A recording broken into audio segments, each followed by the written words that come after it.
Today we're gonna read Hidden Figures, the true story of 4 black women and the space race. Dorothy Vaughan, Mary Jackson, Katherine Johnson, and Christine Darden were good at math, really good. In 1943, the United States was at war, World War II. Dorothy Vaughan wanted to serve her country by working for the National Advisory Committee for Aeronautics, the government agency that designed airplanes. Having the best airplanes would help America win the war. Making airplanes fly faster and higher and safer meant doing lots of tests at the agency's Langley Laboratory in Hampton, Virginia. Tests meant numbers, numbers meant math, and math meant computers.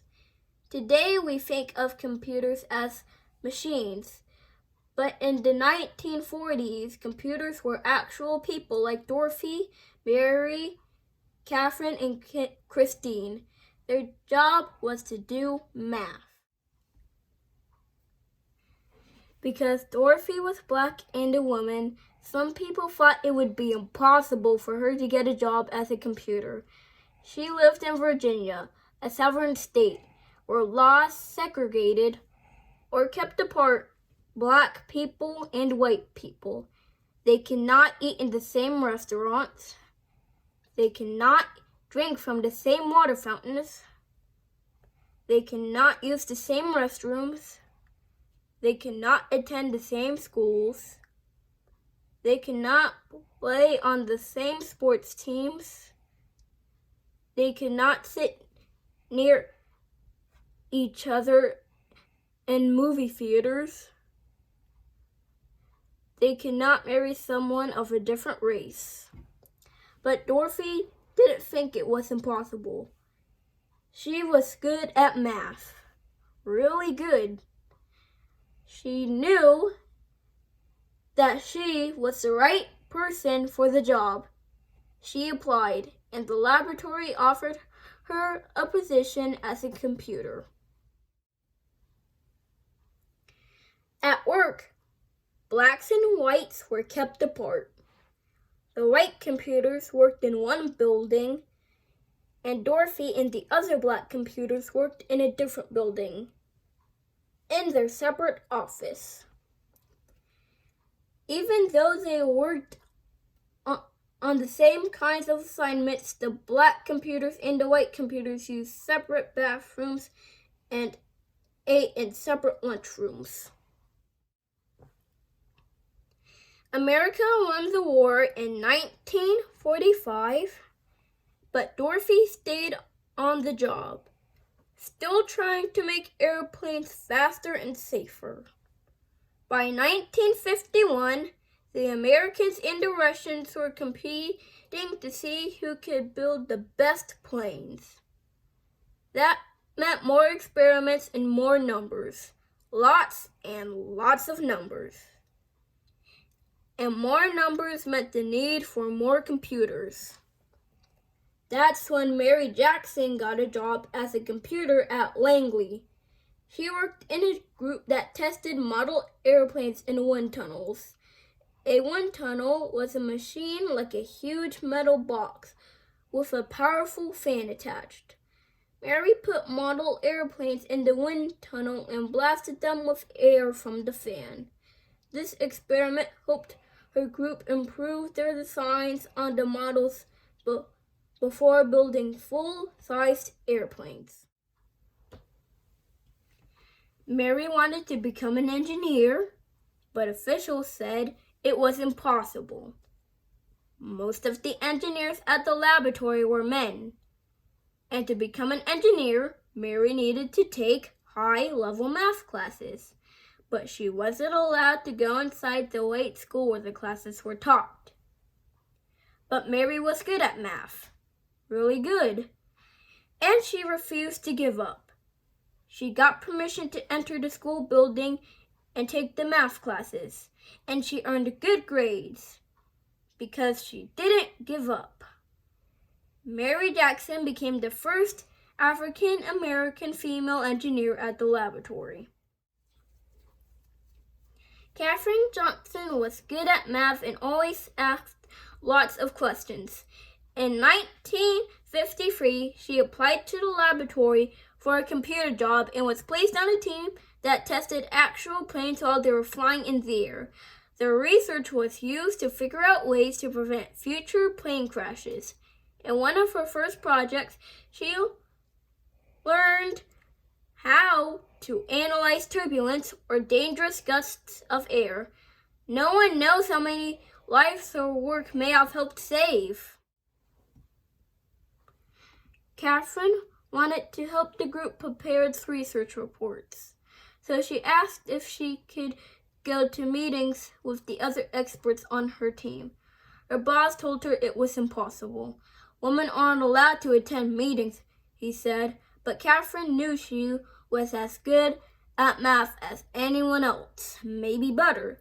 So she asked him again, and again, and again. Katherine asked her boss so many times that he finally invited her to the meetings. Katherine was good at math, really good, and because she fought to be treated the same as the men, she became the first woman in her group to sign her name to one of the group's reports. In the 1950s, the Langley Laboratory brought a machine computer that could do math faster than the human computers. At first, these machines made mistakes. Dorothy learned how to program the machines so that they got the right answers. She taught the women in her group how to program the computers too. In 1957, Russia launched a satellite known as Sputnik into orbit around the Earth. The United States started building satellites to explore space too. For years, the laboratory had used math to design airplanes. Now it would need math to create spaceships as well. The government decided to change the agency's name from the National Advisory Committee for Aeronautics to the National Aeronautics and Space Administration, NASA. In 1961, President John F. Kennedy told Congress, "I believe that this nation should commit itself to achieving the goal, before this decade is out, of landing a man on the moon and returning him safely to Earth." A man on the moon! But the first step to getting a man on the moon was to send an astronaut around the Earth. NASA was going to need to hire more space experts and more people who are good at math, really good. The people at the laboratory had to work together from morning to night to figure out how to send astronaut John Glenn into space and bring him back home to Earth safely. Katherine Johnson knew she could use math to help. "Tell me where you want his spaceship to land, and I'll tell you where to launch it," Katherine told her boss. Katherine helped calculate the trajectories or pathways that rockets traveled through space. She had to plan Glenn's exact route from takeoff in Florida to splashdown in the Atlantic Ocean. There was no room for error. No one was better than Katherine at solving these tricky math problems. Days before his mission, John Glenn wanted Katherine to double-check the machine computer's trajectory calculations to make sure it hadn't made any mistakes. When Katherine said the numbers were correct, Glenn was ready to go.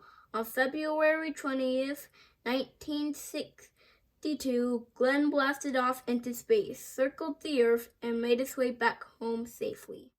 Meanwhile, laws began to change so that black and white students could go to school together. Blacks fought for the right to sit beside whites on buses and to drink from the same water fountains. and the laboratory, black and white computers started working together in the same offices, eating at the same lunch tables, and using the same bathrooms. Black and white moviegoers could sit next to each other in the same theater across the country. People started to think about ways to bring equality to all Americans. Christine Darden was good at math and she loved electronic computers. She started working at Langley in 1967. Christine wanted to become an engineer, and thanks to Dorothy, Mary, and Catherine, she knew it was possible. Eventually, she became an engineer for supersonic airplanes, planes flying faster than the speed of sound, but her first job was to help with NASA's mission to the moon. The people at the laboratory prepared for years to send astronauts to the moon, about 238,900 miles away from Earth. Finally, on July 20th, 1969, the world watched as the three men arrived at the moon in their Apollo 11 spacecraft. That's one small step for man, one giant leap for mankind, said astronaut Neil Armstrong when he stepped onto the dusty surface. But it was also a giant leap for Dorothy, Mary, Catherine, Christine, and all of the other computers and engineers who had worked at the laboratory over the years. The moon landing was a success from takeoff to splashdown, but there was no time to rest. Once NASA landed astronauts on the moon, the people at the laboratory began dreaming of sending humans to other planets, such as Mars or Jupiter or Saturn. They started to imagine hyperfast space planes that could travel around the Earth at 7 times the speed of sound. The next adventure wouldn't be easy and would require lots of tests and lots more numbers. But Dorothy, Mary, Catherine, and Christine knew one thing. With hard work, perseverance, and the love of math, anything was possible. To meet the computers, go to the link below to buy your own copy. I hope you enjoyed this book and learned some history. Don't forget to like, share, and subscribe, and ring the notifications bell. Goodbye!